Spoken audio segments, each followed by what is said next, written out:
Ste tudi vi že naveličani vsega in bi se radi podali na Odisejado?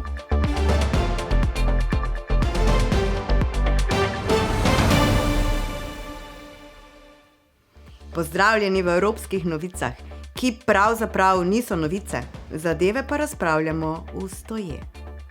Po skoraj 2 letih ostani doma, kolikor se le da, nas že vse vleče nekam, kamorkoli, pač nekam, kjer glavna dogodivščina dneva ne bo sprehod od kavča do hladilnika.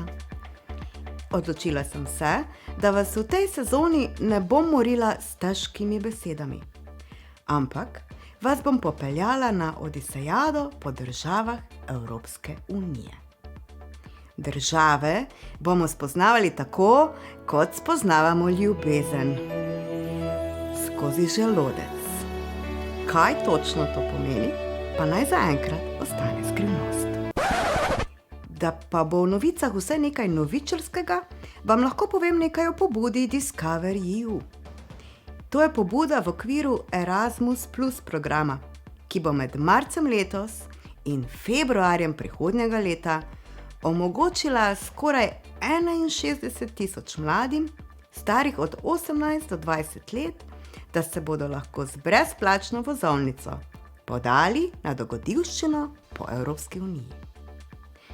Pobuda Discovery EU je bila na predlog Evropskega parlamenta objavljena lani. Evropska komisija je tudi že objavila rezultate prijav. Določene so bile tudi kvote, koliko mladih iz posamezne države članice se lahko prijavi. Sloveniji je bilo glede na število prebivalcev na voljo 264 mest. Skupaj se je iz vseh držav Evropske unije prijavilo preko 333.000 mladih. Tisti, ki so bili izbrani, pa bodo lahko potovali večinoma z vlakom, kar zasleduje cilje trajnostne oblike potovanj in Evropskega zelenega dogovora.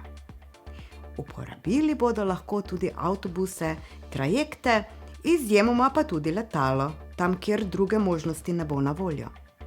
Potovali bodo lahko sami ali v skupini do 5 ljudi. Starše bodo seveda morali pustiti doma.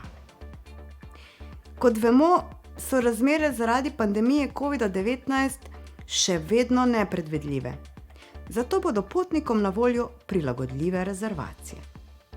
Verjamem, da bodo mladi uživali, ko bodo spoznavali države Evropske unije, arhitekturo, kulturo, jezike, navezovali nova poznanstva in prijateljstva in delali odlične selfije. Vsi ostali pa bomo njihove dogodivščine lahko spremljali preko družbenih omrežij Facebook in Instagram. Kam pa bi vi potovali, če bi lahko skočili z njimi na vlak? Če za trenutek odmislite vrenja in negotovosti, v veliki meri povezana s tem nadležnim virusom, kam vas vleče? Proti severu do islandskih držav ali morda na jug, kjer je malo topleje? Že čez 2 dni vas bom popeljala tako v eno, kot v drugo smer. Pri tem pa tudi lačni ne bomo. Dovolite si sanjati. Tega vam nihče ne more vzeti. Lepo se imejte in pazite nase.